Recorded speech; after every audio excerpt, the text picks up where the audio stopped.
If you're one of those high achieving people that likes to set 50, 60 goals every year, and you get to December and find that it's been really hard for you to meet some of them, it's probably because you need a better goal setting framework. So I'm going to give that to you today.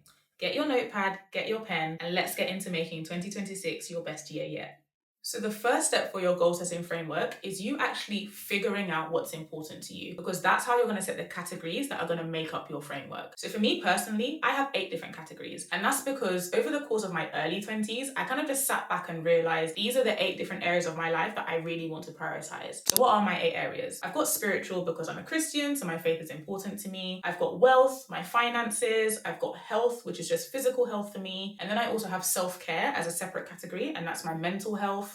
I then have relationships, so that's family, friends, love, everything in between. I've got my career, I've got my business, I've got my personal whimsical goal, because I think it's really important to be disciplined and make sure that you are progressing and growing in life, but you should also balance that with a bit of fun. So those are all of my 8 categories, but you can have as many or as few categories as you like. It just depends on what's important for you. And that first step is really significant. You need to make sure that you are figuring out what your categories are going to be in your goal setting framework.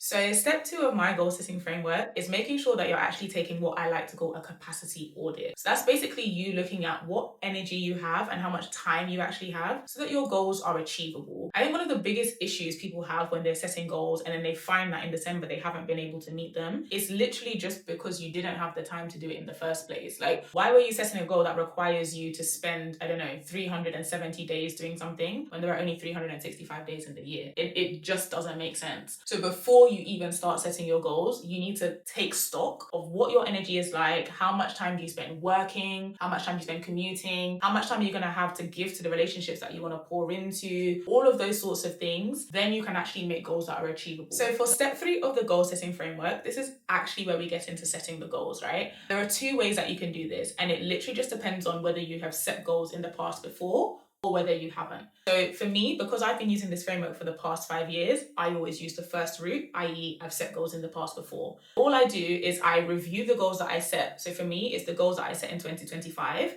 Have a look at what I want to do more of and what I want to do less of. The things that I want to do more of, I set goals around continuing doing those things. That's a really, really important step. I think sometimes when you've achieved a goal, you can just disregard it and move on to new things and you never look back at the things you've done. But there's this really important hormone called dopamine.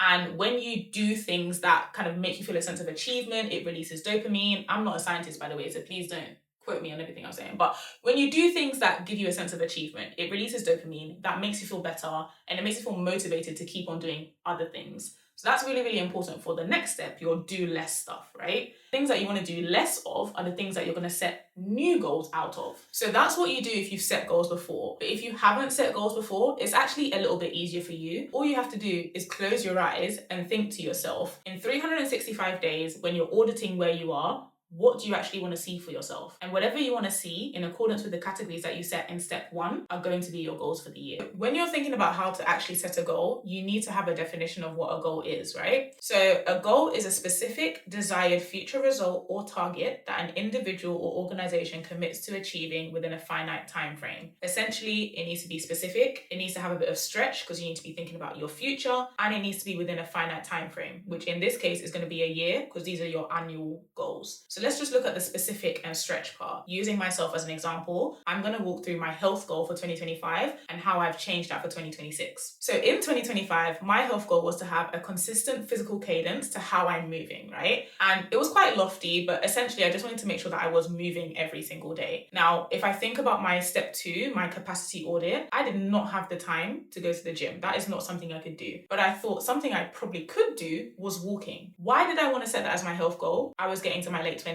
I just wanted to make sure that I started moving regularly because everyone is always saying that if you don't start making those foundations now, when you're older, it's hard for you to move, you're stiff, you lose muscle mass, all of the boring stuff. But is stuff you need to think about, right? So that's literally the only reason why I set that goal. There's a really good book called Atomic Habits by James Clear. If you haven't read it, I would definitely recommend, and I will link that below in the comments. But in that book, it talks about something called habit stacking. So if you're already doing something and you're trying to build a new goal or a new habit, the easiest way for you to do that is to build it onto something you're used to. So if I go back to the fact that I wanted to move regularly, I'm someone who, as a Christian, I listen to sermons in the morning. And I usually just do that on my bed or in the kitchen or something like that. And I figured that because I already carve out time for myself in the morning, why don't I just add on walking so that I can listen to a sermon whilst I'm walking? That will help me get moving. And then it's an easy way for me to think about stretching the goal as well, because my sermons are usually 45 minutes to an hour. So instead of just walking for 45 minutes to an hour, I can walk and listen to the sermon, and then I can do an extra half hour on top. That's my stretch. And then that helps me meet the goal. So that was my goal for 2025. But when I'm thinking about how I'm setting the goals for 2026, I had to take an audit of that and think what went well for me and what didn't go well. And what went well was that when everything was like okay, when I was in good health, when I had time with work and all of that sorts of stuff, no issues with me doing my 1.5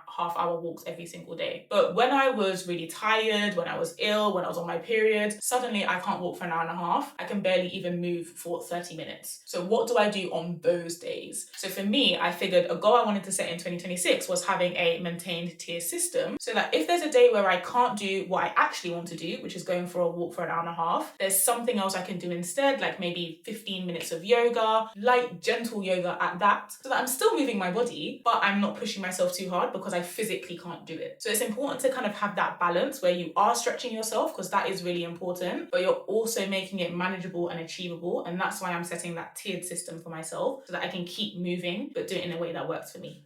Okay, so you've set your goals for yourself, but now you want to make sure that it's not just something that's forgotten and you get to December, like I said at the top of this video, and you've not actually been able to achieve anything because it's been really difficult for you. So what actually happens next? You need to break your overall annual goal down into manageable chunks so that you can actually progressively move forward within the year. So if I'm using my health example again, what does that look like in practice? I wanted to do an hour and a half walk every single day, right? And I started off with habit stacking, like I mentioned, and listening to my sermons on my walk. Now, the first day when I was going for a walk, I couldn't really walk for more than 15 minutes. Not because I don't know how to walk, but simply just because I wasn't used to that notion of going outside and just aimlessly walking for like just an obscene amount of time, because that's what it felt like. You have to understand. 15 minutes, like it sounds crazy now, but back then, like I remember the first day I did it, I think I even got shin splints. That's how bad it was. It just felt like, what am I doing this for? But I slowly built up from that. So from kind of January to March, I was doing 15 to 30 minutes a day-ish, and I was listening to my sermons. Between March and kind of like July-ish, just before the peak of summer, when I was really outside, that's when I was doing like my 30 minutes to 1 hour walks. And then from September onwards, I was doing an hour and a half consistently, easily. In the cold December days, hour and a half, I didn't even have to think about it, right? As soon as I woke up, my body would tell me I can't start my day until I've gone to do my walk first. So you need to think about how, once you've set your overarching goal for the year, how are you going to break this up so that you can manageably, progressively kind of ratchet up over the year, because that's going to make it more achievable for you. So now you've broken down your goals into manageable chunks, the next thing you need to do is figure out how you're going to track them. And this will vary depending on the different goals that you've set. But for me, it generally just looks like setting a date in my diary, and I literally have this date in my calendar for the last weekend of every single month. I review my goals for that month in accordance with what I've set for the year. So that's literally just me saying, okay, if my overall health goal, like I said, was moving every single day, and I look at my steps on my phone and it shows me that there was a whole week where I only moved 33 steps on average, clearly I've not done what I was supposed to be doing. So I'm holding myself accountable, but it's very much in like a low kind of pressured environment. I don't necessarily have to tell anyone what I'm doing, but I just know for myself that I am checking up on the goals that I wanted to meet for that particular month. Okay, so you know what a goal is, you've set your goals, you've broken them down into chunks, and you figured out how you're going to track them. So what's the final thing that you need to do in this framework? It's knowing when to pivot, because you are consistently evaluating your goals. And evaluation, we're literally just going to take it back to school. It's a simple what went well and even better if. So you need to look at, from the goal that you've set for yourself, what things have you actually been able to do to help you achieve them, and what do you think is working for you? If I use my health goal again as an example, the habit stacking was something that worked really well for me, right? Because I was already comfortable with setting aside time for myself to watch a sermon. Adding on walking so that I can listen to the sermon whilst I'm walking was an easy win for me. So that was something that went well, and it was something that I took forward throughout the whole of 2025 to help me build up that walking cadence. Now, if I think about an even better riff goal for me, that was something that helped me pivot for when I was setting my 2026 goal so that I could set that tiered system. Because I realized, like I said earlier, that there were some days where I just didn't have the physical strength to be able to walk for an hour and a half. So I needed to be able to pivot that and do something else that felt a bit more comfortable for my body. So making sure that you have that regular system in place, it can be quarterly, it can be monthly, but having that system so that you can evaluate your goals and pivot if necessary is really, really key. So that is the method that I have been using for the past 5 years to guarantee that I'm consistently meeting my goals. If you don't want to make this framework from scratch, but you still want access to it, then I've included the link down below